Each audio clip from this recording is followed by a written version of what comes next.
Hello दोस्तों, नमस्कार। अंजना कुमारी channel में आपका हार्दिक स्वागत है। मैं कामना करती हूँ कि आप लोग स्वस्थ रहें, तंदुरुस्त रहें, दिन दोगुनी रात चौगुनी उन्नति करते रहें। आज हम जो पहला पेपर है, जो कॉमन पेपर है, उसका D+B मेल का जो मैथ का पेपर हुआ था उस पर चर्चा करेंगे। उस पर हम चर्चा करें इससे पहले आप चैनल को सब्सक्राइब करें, बेल आइकन को दबाएं और अपने दोस्तों तक अवश्य शेयर कर दें ताकि ज़्यादा से ज़्यादा कैंडिडेट इसका फ़ायदा उठा सकें। तो एक बार फिर बता देती हूँ कि ये D+B मेल का जो फर्स्ट पेपर है उसके बारे में हम चर्चा करें और ये हिंदी का पोर्शन है। तो यहाँ देखिए, निम्नलिखित में से कौन सा शब्द उर्मी का पर्यायवाची नहीं है। तो यहाँ हमें उर्मी का पर्यायवाची नहीं है पूछा गया है, नहीं है बताना है। तो ध्यान रखिए, जब भी हम प्रश्न को पढ़ें तो हमें सबसे पहले ये देखना ज़रूरी हो जाता है कि इसमें है पूछा गया या नहीं है पूछा गया है। कई बार क्या होता है कि जल्दबाजी में हम है की जगह नहीं पढ़ते हैं और नहीं की जगह है पढ़ लेते हैं और आते हुए भी क्वेश्चन को गलत कर देते हैं। तो यहाँ देखिए, यहाँ पर नहीं पूछा गया है। तो उर्मी का पर्यायवाची लहर, तरंग, धारा आंसर आपके सामने दिए गए हैं। तो यहाँ पर जो है उर्मी का पर्यायवाची कूडन नहीं होगा। लहर भी है, तरंग भी है, धारा भी है, उर्मी भी है। ये सारे जो है लहर के, उर्मी के, यानी लहर, तरंग, धारा, उर्मी एक ही पर्यायवाची है और ये कूडन है, ये अलग है। अशुद्ध वाक्य का चयन कीजिए। फिर वही बात हमें ध्यान रखना है, पेपर में अशुद्ध पूछा गया है या शुद्ध पूछा गया है। तो यहाँ पर जो है, एक मिनट, यहाँ पर जो है अशुद्ध पूछा गया है, अशुद्ध पूछा गया है। अशुद्ध बताना है हमें, शुद्ध नहीं बताना है। तो ये देखिए, निरपराध को दंड देना पाप है, ये भी सही है। मंत्री जी की गंभीर मुद्रा में मैं बहुत प्रभावित हुआ, ये भी सही है। आप इतना परेशान क्यों कर रहे हैं, ये भी सही है। साहब ने किसी को अंदर ना जाने दिया, ये वाक्य जो है यहाँ पर गलत हो जाएगा। तो इसका ऑप्शन नंबर 3 सही है, मतलब ये अशुद्ध है। अब देखिए आगे, जो देखिए, निम्नलिखित में से कौन सा शब्द द्वंद्व समास है। यहाँ पर द्वंद्व पूछा गया। द्वंद्व का मतलब होता है बराबरी करना या लड़ाई करना, मतलब दोनों, जिसमें दोनों पद समान होते हैं। जैसे देखिए, मम्मी पापा दोनों पद प्रधान होते हैं, इसमें दोनों समान होते हैं, दोनों पद, इसमें कोई छोटा बड़ा या नहीं होता।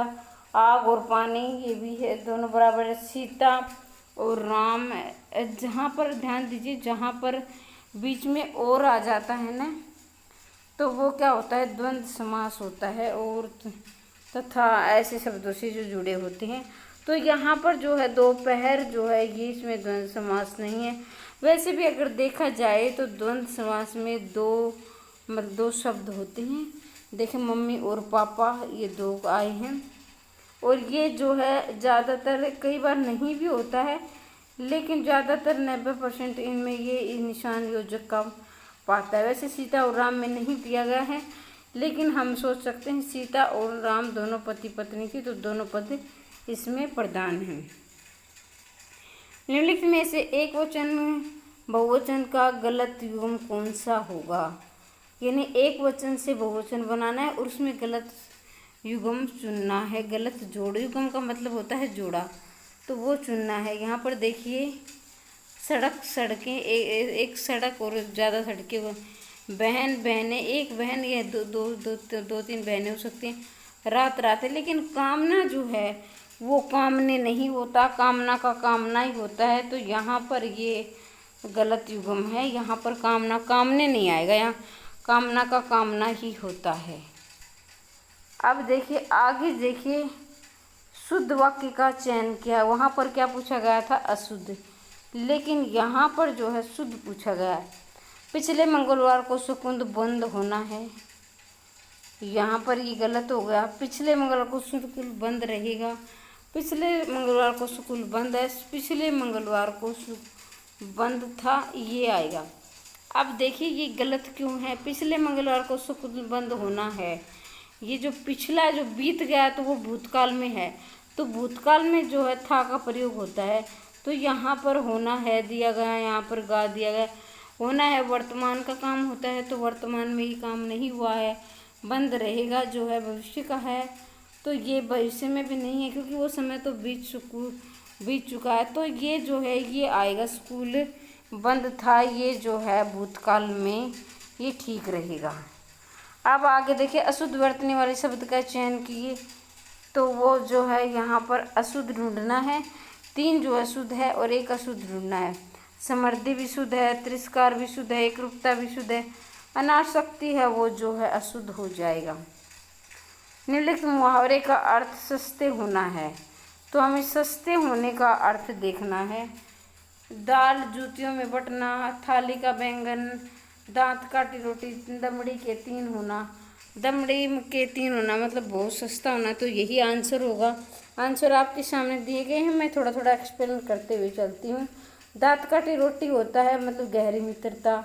थाली का बैंगन होता है मतलब कभी इधर कभी उधर, मतलब एक जगह ना वो घूमता रहता है। बाकी के ये हो जाएंगे। निम्नलिखित लोकोक्ति का जिधर जाए उधर ही मुसीबत है, जिधर जाए उधर ही मुसीबत है, तो मतलब चारों तरफ मुसीबत है, जिधर जाए उधर ही मुसीबत। तो इसमें देख, आम खाने से क्या, पेड़ गिरने से क्या काम, मतलब कि हमें काम से काम रखना चाहिए। आँख का अंदर नाम से नैनसुख मतलब काम के विपरीत होना, जैसे काम के विपरीत होना, जैसे ना नाम अंधा है लेकिन उसको नैनसुख कहा गया तो ये विपरीत हो गया। आधी छोड़ी सारी को दावे मिले न पूरी पावे, क्या मतलब कि है कि जो आधी जो भी मिलती है उसे ले लेना चाहिए। आधी छोड़े, आधी को छोड़ दे और पूरी मिले नहीं, तो मतलब जो भी है जैसा भी उसे ले लेना चाहिए। आगे जाए घुटने टूटे और पीछे देखें आँख फूटे, तो यहाँ पर जो है दोनों और मुसीबत हैं, तो ये ऑप्शन नंबर 3 सही रहेगा इसका। आप देखें नीचे दिए गए शब्द का चयन कीजिए। वाक्यांश में एक शब्द ढूंढना है, पूरे के वाक्यांश में एक शब्द का प्रयोग करना है। विनिमय के बदले ली गई वस्तु, आरब्ध, आधारी, आम्रेडित, तो आपतिमितक, ये जो ऑप्शन नंबर सही रहेगा, विनिमय के बदले ली गई वस्तु। विनिमय के उचित विराम का चयन कीजिए। उचित विराम चिन्ह हमने ढूंढना है, तो देखिए ये जो दिया गया, जो 2 प्रथम द्वितीय प्रेरणार्थक के बीच विराम चिन्ह का प्रयोग किया जाता है, मतलब प्रथम और द्वितीय प्रेरणार्थक योग में प्रयोग किया जाता है। लाघव चिन्ह का, लाघव का मतलब होता है छोटा, जैसे हम लिखते हैं कोई भी, जिस तरह प्रधानमंत्री हमें लिखना है तो प्रधानमंत्री पर यहाँ लिखी ये लगा दिया, तो ये लाघव चिन्ह होता है। शॉर्ट में जिसको छोटा, अल्पविराम होता है, ये इस चिन्ह को अल्पविराम बोलते हैं इसको। और उद्धरण होता है इस प्रकार का, और अल्पविराम होता है इस प्रकार का, लाघव होता है वो इस प्रकार का होता है। तो योजक चिन्ह है जो ये आंसर सही हो जाएगा, योजक चिन्ह इसमें आएगा।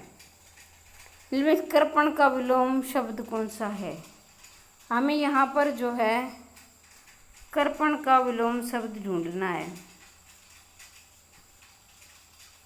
कर्पण का अर्थ सून, कंजूस, लोभी, तो उदार जो है ये कर्पण का विलोम शब्द हो जाएगा। यहाँ देखिए रूढ़ शब्द का चयन करना है। रूढ़ जैसे रूढ़, यौगिक, योग, रूढ़ शब्द बोलते हैं जिसके और टुकड़े नहीं बन सकते, मतलब इसके और टुकड़े नहीं होंगे, और हो भी जाएंगे तो उनके जो है कोई अर्थ नहीं निकलेगा। यौगिक शब्द बोलते हैं जैसे हमारे जो बहुव्रीहि के जितने शब्द होते हैं वो योग रूढ़ में आ जाएंगे, और यौगिक शब्द होते हैं जैसे तत्सम में जो प्रयोग किए जाते हैं ज़्यादातर वो होते हैं। तो यहाँ पर देखिए यौगिक है। जो आंसर आपके सामने ऑप्शन नंबर बी है, बता देती हूँ रूड, क्योंकि हम इसको तोड़ेंगे तो इसका कोई अर्थ नहीं निकलेगा। जैसे एक तरफ हम तोड़ रहे हैं तो किया आ रहा है, एक तरफ ताब आ रहा है, या हम इसको तो एक तरफ कीता आ रहा है, एक तरफ बे आ रहा है, तो ये है जो है इसके टुकड़े नहीं हो रहे रूढ़ शब्द के, तो ये ठीक रहेगा। और जो पुस्तकालय है वो यौगिक शब्द है, और पंकज है वो योग रूढ़ शब्द है।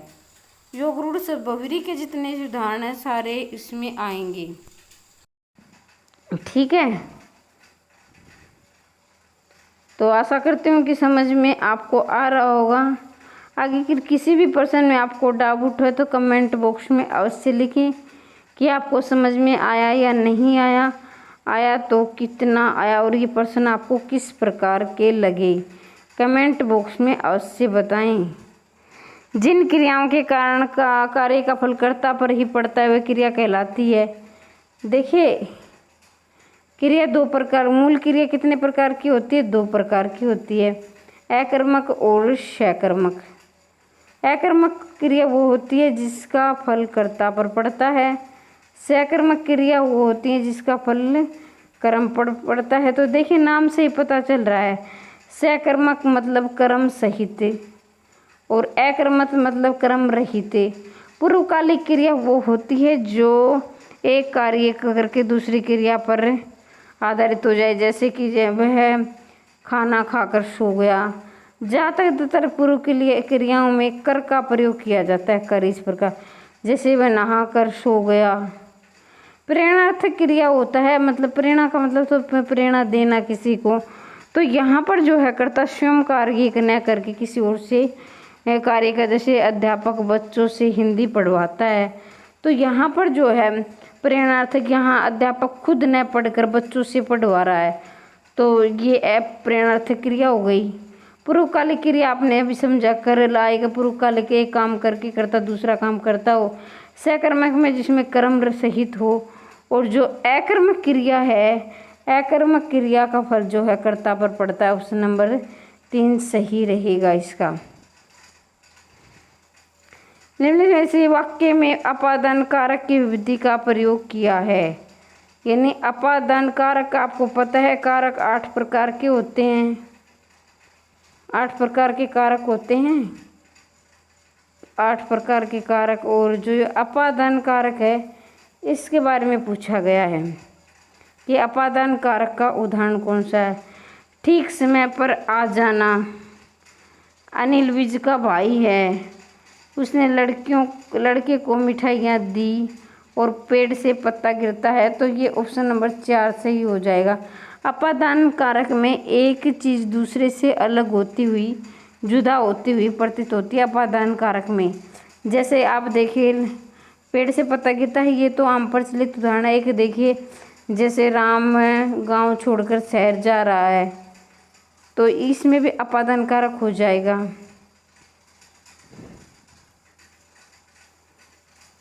निम्नलिखित में निज सर्वनाम है। निज का मतलब होता है, जैसे सर्वनाम के कितने भेद होते हैं? सर्वनाम के 6 भेद होते हैं। कारक के कितने होते हैं? कारक के 8 भेद होते हैं। तो वह जो है निश्चयवाचक सर्वनाम है। कौन है? वो प्रश्नवाचक सर्वनाम है। और यहाँ पर जो है खुद है, यानी कर्ता अपने आप में, निज का मतलब होता है अपने आप, जिसमें कर्ता खुद अपने आप कार्य करता है, वहाँ पर निजवाचक सर्वनाम होता है।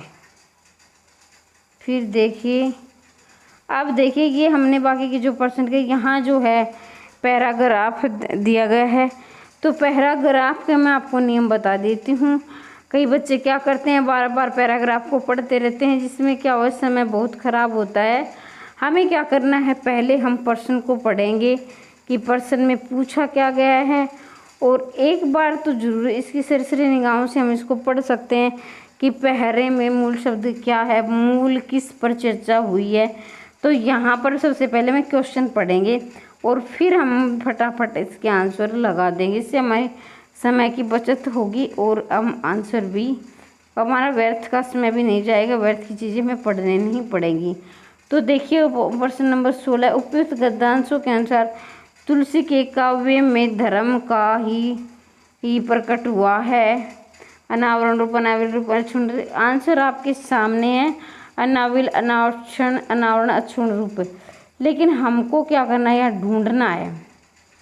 तो अब ये तुलसी के हमें दिमाग में रखना है, तुलसी की काव्य की कला की यहाँ पर हमें विशेषता पूछी गई है। तो यहाँ पर देखिए, तुलसी जैसा कवि विशुद्ध मनोमय काव्य कल्पना प्रवण श्रृंगार भावपूर्ण उत्साही नहीं हो सकता। अतः संत हृदय परम कारुणिक राम के हृदय को उन्मुख हो सकता है। जीवन के धर्म में सौंदर्य मर्यादापूर्ण और रसीले प्रतीक विजय रथ के रूप में संत जीवन की रूपरेखा उभारी है और अपनी राम कथा को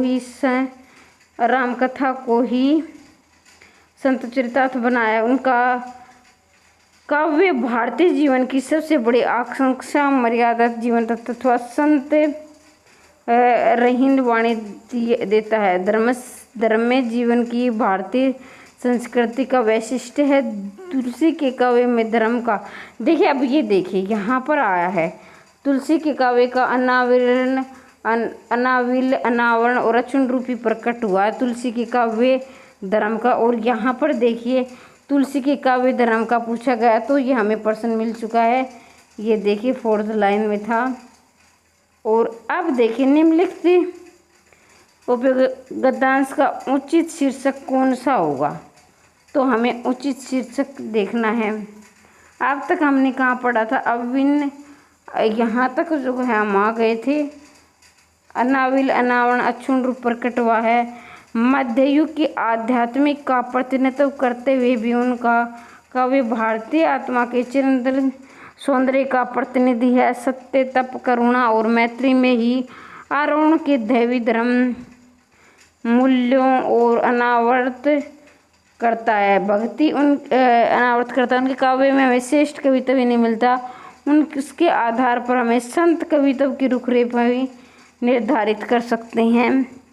भक्ति उनके संत आंतरिक भावना तथा आंतरिक साधना तथा भाव साधना की वाणी की अप्रतिम क्षमता देकर उन्हें निष्कंप दीपशिखा की भांति अपने काव्य को निसंग व्यक्तिगत रूप से बढ़ सकते हैं।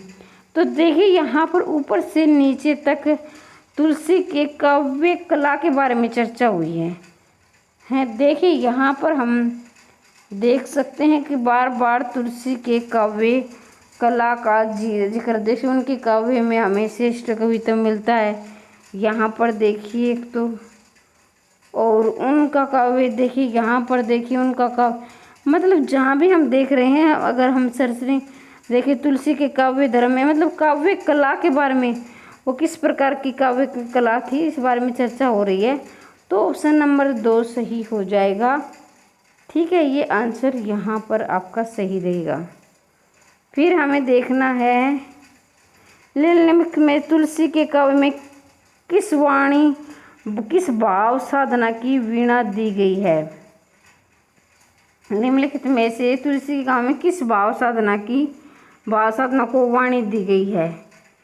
तो शैक्षिक भावना, योग एवं ज्ञान भावना, प्रकृति सौंदर्य, तो यहाँ पर भक्ति भावना दी गई। तो यहाँ देखिए, यहाँ ये लाइन पढ़िए आप, और उनकी देवी धर्म मूल्यों अनावर्त उनके काव्य में श्रेष्ठ कविता भी नहीं मिलता। उसके आधार पर हमें संत कविता की रूपरेखा भी निर्धारित कर सकते हैं। भक्ति उनके संतों की आंतरिक भाव साधना है। भक्ति भाव साधना वाणी की अप्रतिम क्षमता उन्हें, तो यहाँ पर देखिए भक्ति का जिक्र हुआ है, तो यहाँ पर जो है भक्ति भावना उनकी जो है वाणी दी गई है। तो ये ऑप्शन नंबर 2 सही हो जाएगा इसका। अब देखिए निम्नलिखित गद्यांश के अनुसार तुलसी ने विजय रथ के रूप में रूपरेखा उभारी है।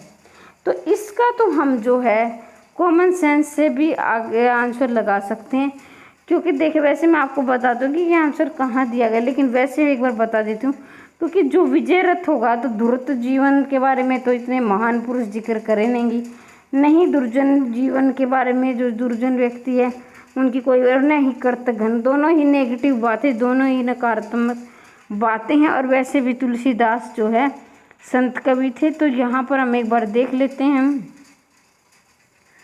देखिए यहाँ देखिए ये लिखा है उनकी संतों की आंतरिक भाव साधना।